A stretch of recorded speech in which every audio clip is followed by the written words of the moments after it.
You know, I'm kinda into the teenage movies. Well, I'm into them a lot. I guess I just didn't have enough of that when I was a teenager, or maybe I did, but it was a different kind of teenage movies. Oh my god, too many teenage words in one sentence.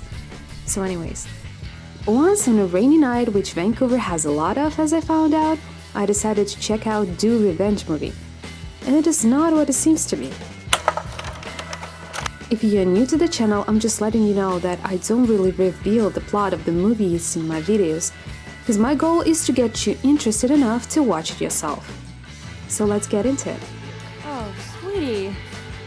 Are you listening to yourself right now? Jennifer Robinson has worked mostly in TV, but in recent years she has been noted for writing screenplays, such as for the controversial blockbuster Thor: Love and Thunder.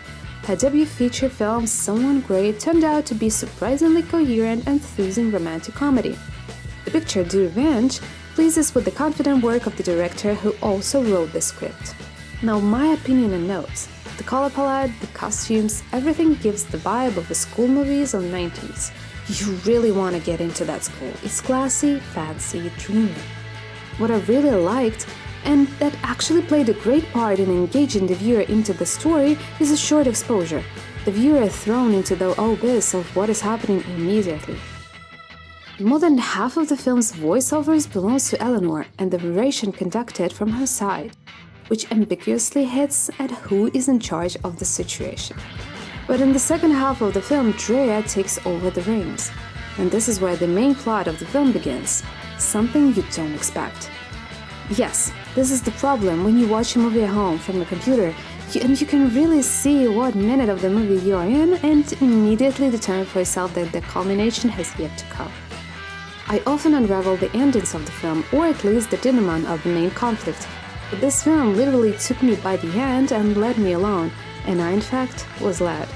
I was led as a naive child, and I'm very happy about it, because you just have to relax and enjoy the meeting. You'll like it. We can talk about the plot itself. I highly recommend stopping this video, go to Netflix, watch the movie, and then come back and reason with me. In the first half of the film, everything goes quite calmly and evenly. No special hints that something can go wrong. The only two things that bothered me is that the girl, played by Sophie Turner, framed Drea, and she was not mentioned in the plot before, and that Clarissa tried to connect with Eleanor and behaved like an adequate person. There were no questions for marks at once. A moment of misandry, boys look away. He was just lying.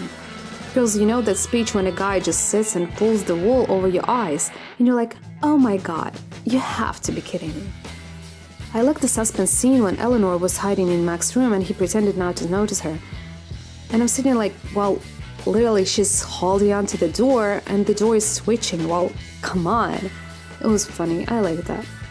By the way, what I would like to add to this is allow yourself to experience emotions to the fullest when you watch films. It doesn't matter if you watch it alone or with someone else. What's the point of holding back? Laugh, cry, be scared, be surprised. After all, life is too short to keep yourself from it. And here's the second part of this piece. Drea is starting to guess, the viewer too. Another cameo by Sophie Turner. Both played well. And the director is really slowly leading us to the dead end. The situation is stalemate. There's no obvious way out. My bet was immediately sharp. I thought that everything will end either bloody or with someone's death. Yeah, I should watch Rick and Morty less. But it was not there. Almost. The authors decided to literally go for broke. Nora loses her mind, delivering us the scene in the bathroom, and a little accident to which she gets nothing. Not a word, no punishment, nothing. And I thought to myself, well, Drea can't just get along with that.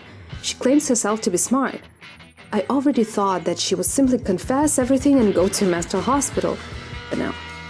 She just obediently followed the girl with psychological problems. As the film tells us, in fact, she's just a psychopath. While I still believed in Drea.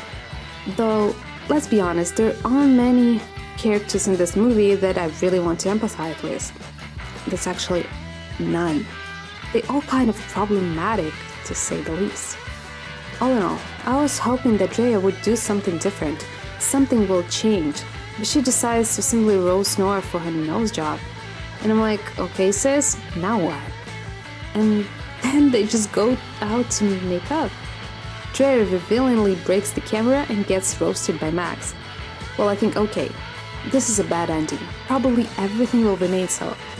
But alas, the situation resolves itself and two psychos converge in character and leave for the sunset. Only one question remains. How will the Yale's rejection make the main character happy?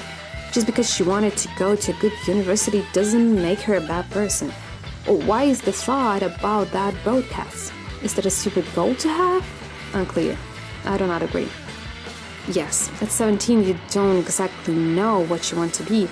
And this has been proven by many examples. 90% of my acquaintances changed their goals or directions of education in the first 2 years of university. But how can you know what you want to be if you don't try?